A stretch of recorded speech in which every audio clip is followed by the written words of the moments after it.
Rahayu Sagung Dumadi.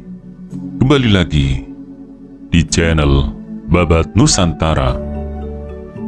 Pada video kali ini akan mengulik cerita tentang kisah tragis Ki Ageng Mangir, kesatria penentang Mataram yang tewas di tangan mertua. Saat Panembahan Senopati memerintah kerajaan Mataram Islam, hiduplah seorang pemuda bernama Bagus Wonoboyo atau lebih dikenal dengan Ki Ageng Mangir. Dalam Babat Tanah Jawa, Ki Ageng Mangir diceritakan masih satu keturunan dengan Prabu Brawijaya V dari Majapahit.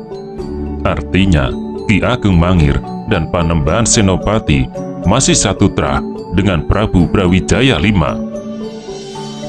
Karena trah inilah, Bagus Wonoboyo merasa memiliki hak untuk menguasai daerah Mangir, atau karena itu dia dikenal dengan Ki Ageng Mangir, yang waktu itu berada di wilayah kekuasaan kerajaan Mataram.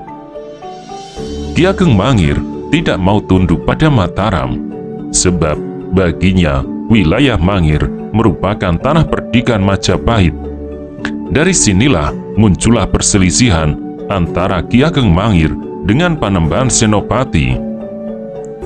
Untuk menundukkan Ki Ageng Mangir, Panembahan Senopati harus berhitung cermat, sebab selain kekuatan teknis, Ki Ageng Mangir memiliki tombak sakti bernama Kyai Baru Glinding.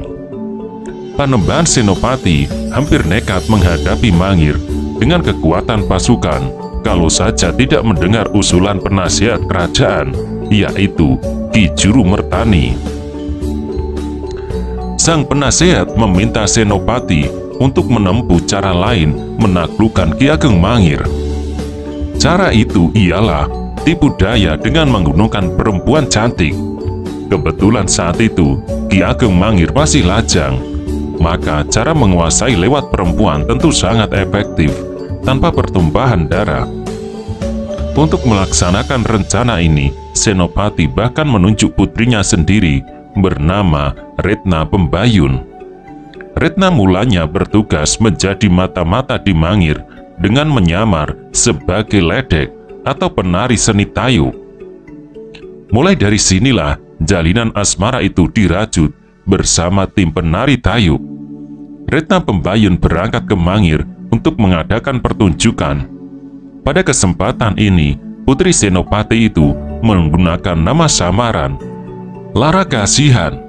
Tahu bahwa ada rombongan grup kesenian tayub menggelar pertunjukan di wilayahnya, Ki Mangir mengutus anak buahnya untuk mengundang Larakasihan dan timnya mengadakan pertunjukan di halaman daleman Mangir. Ki Ageng Mangir yang menyaksikan pertunjukan itu langsung terpesona melihat paras Larakasihan yang begitu cantik. Ki Ageng Mangir makin jatuh cinta. Ki Ageng Mangir tanpa ragu meminta Larakasihan menjadi istrinya. Disebutkan bahwa Retna Pembayun senang karena misinya untuk menjebak Ki Ageng Mangir telah berhasil. Namun uniknya, meski ada misi dendam sang ayah, Pembayun menerima pinangan Ki Ageng Mangir karena dia juga mencintainya. Keduanya jatuh cinta dan akhirnya menikah. Dalam perjalanan waktu, Larakasihan pun akhirnya hamil. Alangkah bahagianya Ki Ageng Mangir saat mengetahui istrinya hamil.